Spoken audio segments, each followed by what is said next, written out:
Salut à tous, ici Erkan du blog Esprit Investisseur et je profite de cette pause à la plagne pour vous faire une courte vidéo.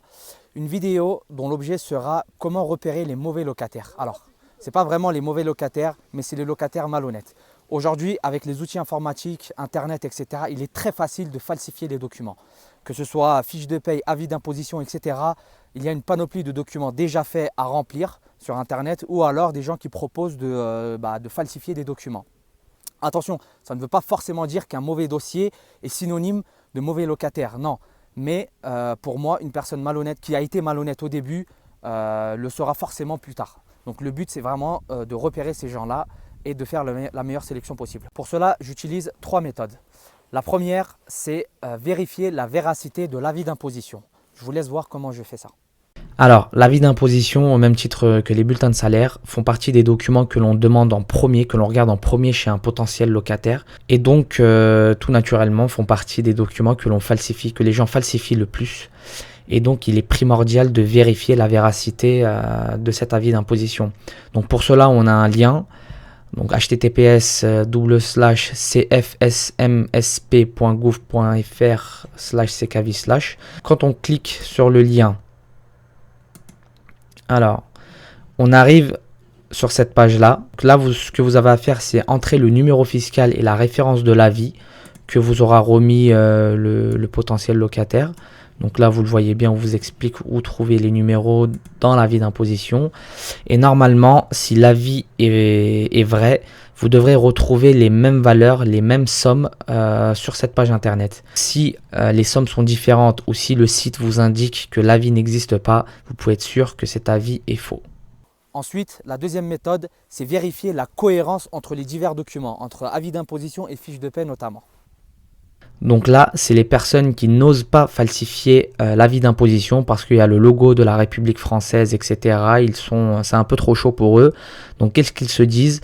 On va plutôt gonfler les sommes que l'on perçoit en falsifiant les bulletins de salaire. Oui. Vous, il faut bien que vous regardiez que les sommes perçues sont en cohérence avec l'avis d'imposition. C'est-à-dire que si la personne touche 3 000 ou 4 000 euros sur le bulletin de salaire, mais qu'en revanche n'a déclaré que 15 000 euros l'année précédente, il y a quelques questions à se poser. Certes, sa situation professionnelle a pu évoluer, mais tout de même, une attention particulière est apportée dans ces cas-là. Donc une méthode simple pour vérifier ça, c'est de demander le bulletin de salaire du mois de décembre passé et vérifier que le cumul perçu à l'année soit égal à la somme déclarée dans l'avis d'imposition.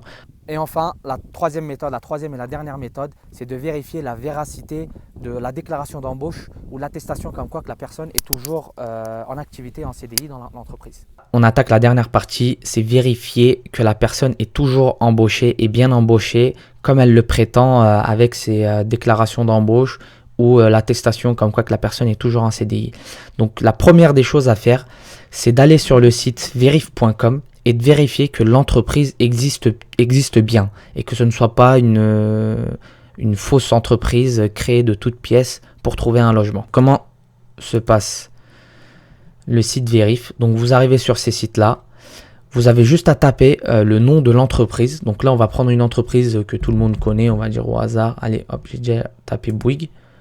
On met OK. Et là, on arrive sur toutes les entreprises Bouygues, Bouygues Télécom, Bouygues Immobilier, etc. Donc on va cliquer. Et là, qu'est-ce que nous avons? Date de création, créée en 1994. Si l'entreprise existe toujours, vous ne voyez qu'il n'y a pas de date de fin. Une entreprise qui a déposé le bilan, qui n'existe plus, aura toujours une date de fin ou alors vous ne retrouverez jamais l'entreprise. Ça voudra dire que l'entreprise n'existe pas, que c'est une fausse entreprise. Ensuite, il faut faire attention au tampon de la déclaration d'embauche. Pourquoi j'ai écrit ça? Alors, quand quelqu'un postule pour une location dans un appartement, elle envoie ce genre de document. Donc l'attestation d'employeur. Là, j'ai flouté volontairement le nom des personnes et des entreprises. SARL Nanani Service déclare que la personne est toujours avec un salaire de 2700 euros, etc. Donc ça, je crois que c'était le mari du couple.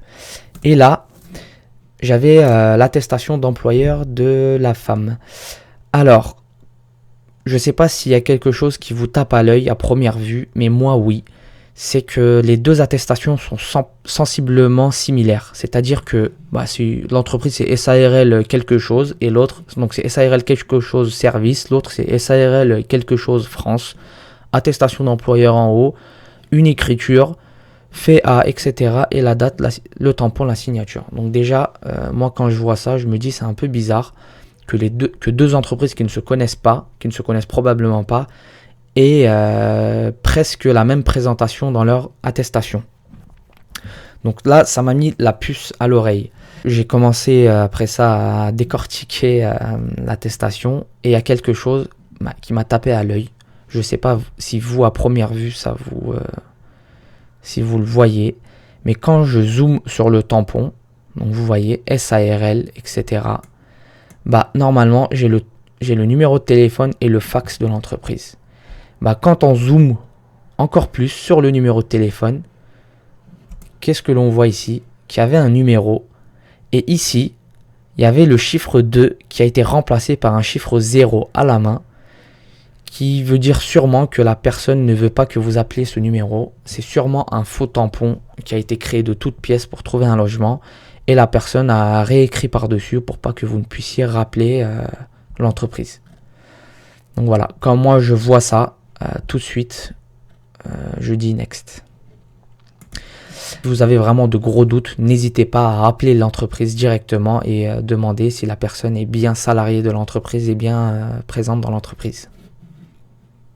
C'était tout pour cette vidéo, j'espère qu'elle vous sera utile. Maintenant, comme je vous l'ai dit, le but, c'est pas de choisir le meilleur dossier possible parce qu'il n'existe pas, mais de détecter les personnes malhonnêtes. En tout cas, moi, je vous souhaite une bonne année 2017, en retard certes, mais tout de même. Et n'hésitez pas à télécharger mon e-book où j'explique comment j'ai généré 45 000 € de plus-value en moins d'1 an. Salut à tous!